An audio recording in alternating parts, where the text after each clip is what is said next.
हमें बचपन से सिखाया गया है कि democracy is the ultimate system, जनता का राज सबसे महान। लेकिन चलिए आज बिना किसी फिल्टर के एक कोरा सच पूछते हैं, क्या डेमोक्रेसी वाकई में एक वरदान है या हमारी तरक्की के रास्ते में आने वाला एक श्राप बन चुका है। एक हाईवे बनाने में इंडिया में 10 साल लग जाते हैं। क्यों? क्योंकि बीच में प्रोटेस्ट, कोर्ट केसेस और गंदी पॉलिटिक्स शुरू हो जाती है। वहीं दूसरी तरफ चाइना है जो कुछ ही दिनों में पूरा का पूरा मेगा इंफ्रास्ट्रक्चर खड़ा कर देता है। सऊदी अरेबिया है जहां कानून का डर ऐसा है कि क्राइम करने से पहले रूह कांप जाती है। तो सवाल सीधा है, हमें केओटिक आज़ादी चाहिए या हमें एब्सोल्यूट डेवलपमेंट और ऑर्डर चाहिए। दुनिया के बड़े एब्सोल्यूट सिस्टम्स जैसे सऊदी अरेबिया, चाइना या रशिया, वहाँ कोई वोट बैंक की पॉलिटिक्स नहीं होती है। वहाँ हर 5 साल बाद फ्रीबीज बांट कर देश का टैक्स बर्बाद नहीं किया जाता है। जो सरकार ने तय किया वही पत्थर की लकीर हो जाती है। एग्जीक्यूशन की स्पीड स्काई रॉकेट जैसी होती है। अब आते हैं इंडिया की सबसे बड़ी बीमारी पर।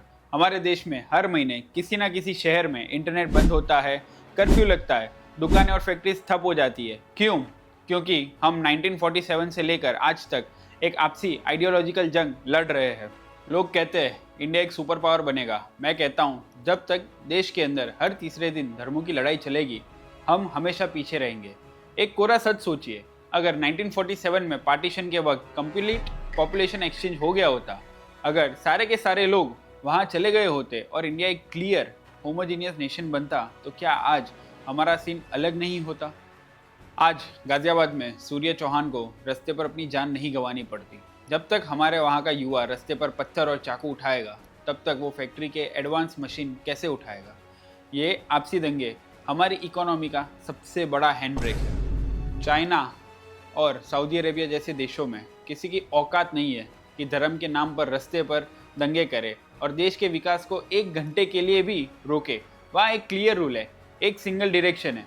हमारे यहाँ हिस्ट्री के लालची फैसलों ने हमें एक ऐसी स्थिति में डाल दिया है कि यहाँ तरक्की से ज़्यादा धर्मों को मैनेज करने में हमारी एनर्जी चली जाती है। यहाँ एक बहुत बड़ा बिहेवियर कॉन्ट्रास्ट है जिसे समझना ज़रूरी है। आज हमारी कम्युनिटी का एक बहुत बड़ा हिस्सा, हमारा हिंदू परिवार, किसी भी तरह की गंदी राजनीति से दूर रहना चाहता है। वो फोकस्ड है अपने एजुकेशन पर, अपने बिजनेस पर और अपनी डेली लाइफस्टाइल को अपग्रेड करने पर।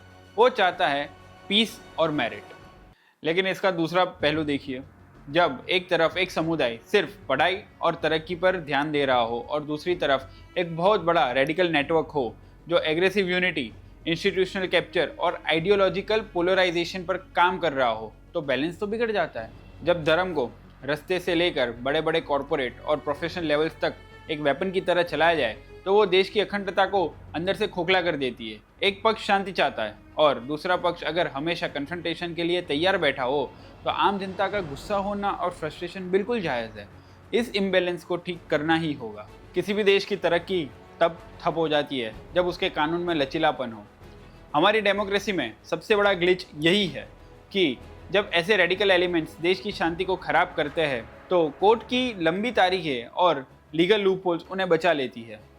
डिक्टेटरशिप या एब्सोल्यूट रूल में तरक्की और सुरक्षा मिलती है पर आज़ादी छीन जाती है। जब चाइना के जैक मा ने जैकपॉट बनाया, पर जब सरकार के खिलाफ बोला तो वो गायब हो गया। डेमोक्रेसी में आज़ादी मिलती है पर धर्मों की लड़ाई और केओटिक पॉलिटिक्स में विकास का सौदा हो जाता है। इंडिया को ना तो केओटिक डेमोक्रेसी चाहिए जहाँ रोज़ के दंगे हो, और ना ही रूथलेस डिक्टेटरशिप चाहिए जहाँ बोलने की आज़ादी ना हो।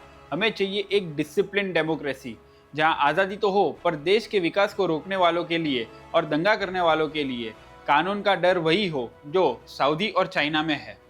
आपको क्या लगता है, हमें एक सख्त राजा चाहिए या ये चलती हुई डेमोक्रेसी? आपका जवाब मुझे कमेंट में बताइए। मैं हूँ ऋषित राज फोबट। मेरे साथ जागिए, जुड़िए और जीतिए। जय श्री राम, भारत माता की जय।